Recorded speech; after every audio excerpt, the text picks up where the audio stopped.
I'm not a natural speaker. I've spent most of my time in public service running political campaigns and not being behind a podium and a microphone, so bear with me as I try to get through this. We talk about civic politics. Our definition of civic politics needs to broaden out. I think you gave us a wonderful example of what that is. I think we should also be thinking about the political implications of our relationship with Indigenous people. So I'll start off by acknowledging the traditional territory of the Coast Salish people, the Squamish, the Tsleil-Waututh, and the Musqueam, Haichka. So I'm here to talk about public service and why it's so important, but what really is it? In order to understand what public service is, we need to understand what it is not. It is not a job. It is not a career. It's not something we do to build our resumes. Public service is a sacrifice. It's a sacrifice on time. It's a sacrifice on family. It's a sacrifice on your career. Public service is something we do because it's fundamental to the social contract we agree to when we live in a democracy. Our social contract doesn't stop at voting. It actually starts there. We've seen a post-war trend toward a decline in voter participation, but we're also seeing a trend of people shying away from civic participation, whether it's on boards, whether it's running for office. We're seeing that trend, and it's quite bad for our democracy. And maybe it's happening because of increased scrutiny in the digital world. Maybe it's because we've just gotten busier, but this trend is something we need to reverse. Sam mentioned it, but I've had a privilege most Canadians haven't had, and that's the opportunity to work with Indigenous people all across Canada for the last 10 years, from Iqaluit to Churchill, from Fort St. John to Fort Ship Prairie, Haida-Gwaii, Lac-William, Squamish, Tuktoyaktuk. I've been there. It's a really big freaking country. It's hard to get to these places, but you meet people, you learn about cultures, but you also see their politics. There is something that's happening in Indigenous communities across this country, and there's this unrivaled political renaissance that is occurring with Indigenous people in Canada, and they're producing some of the most unbelievable leaders our country has ever seen. It might have started with I Don't Know More a few years ago, but this awakening has grown to be something more substantial than a protest movement. We're seeing 22-year-old chiefs negotiating complex treaty agreements in rooms full of lawyers. We're seeing Indigenous leaders working with their elders to develop constitutions and reform their governance. This is complicated, weighty work, and we're seeing this resurgence, not just in political office, but just in public service with Indigenous people. And I'm starting to ask myself, why are we seeing this in Indigenous communities, but we're not seeing it here in the rest of broader society? It's not a question I'm going to try to answer here, but it's something I think we all need to think about.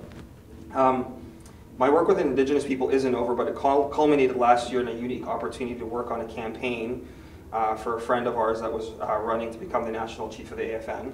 And it was a neat opportunity because, you know, worked on Parliament Hill, I've worked on political campaigns at all three levels, and this was an opportunity for me to be on the other side of the table, wrestling with issues that Indigenous leaders have been wrestling with, and the sophistication, the complexity of thought that they're putting into it was something that maybe a level of sophistication of thought that I hadn't seen when I was working on Parliament Hill. You know, one of the things that happened on that campaign is our campaign secured an endorsement from Ovid Mercredi, who was a national chief himself. He was instrumental in the Oka, Meech Lake, Charlottetown discussions. And as we're sort of talking about this dynamic between Canada and Indigenous people, he remarked that in a single generation, Canada's going through a leadership crisis. In a single generation, we've gone from Pierre Trudeau to Justin Trudeau. We've gone from Brian Mulroney to Andrew Scheer. We've gone from Ed Broadbent to Jagmeet Singh. Now, I don't know what that means because I'm nonpartisan, but his point was the challenge for Indigenous people is we have no one on the other side of the table for us to negotiate with, because we know that person on the other side of the table can't rally the country behind a deal to get rid of the Indian Act. So the criticism there is there's a leadership gap, not in Indigenous communities, but in Canada, to get this deal done, which is so important to so many national issues, including our energy discussions. That's something profound. That's something that's had a major impact on me. It wasn't their leadership issues that were a problem, it was ours. When we consider the importance of strong leadership in our narrative of Indigenous people, it's obvious, but the importance is just as stark when we consider the overly complex new international paradigm that's emerging and where Canada's looking to find its place. A friend of mine who works for NATO, still there, keeps reminding me that Canadians live in the geopolitical equivalent of Beverly Hills. It's a very thought-provocative statement, but when you consider Hong Kong versus China, when you consider what's going on in the Middle East, where my family's from, and the constant pressures that's putting on our borders and our sovereignty, even in this election. I don't know if you know this, but there are bi-weekly CSIS meetings with all the political parties in this election to brief them on what may be perceived as international threats on our election. That's unprecedented in Canadian history. And that's something where we need to start considering, the importance of good leadership around the table. Who do you want to be having and receiving those briefings from CSIS? Do we really want the people that are there receiving them, or do you want people that are more substantial, will actually have courage to stand up to some of these things? So public office, running for office, it's not the only path. It's not a path for everyone. It's certainly not my path. But service to community, service within the civil service, working with them, working in the civil servants, just as significant. Collective participation of all of us at the community level, it's all cumulative. We can't build strong nations and a healthy planet if we don't have strong and healthy communities. We can't accommodate a reconciliation agenda on a national level if we have imperfect relationships with our neighbors.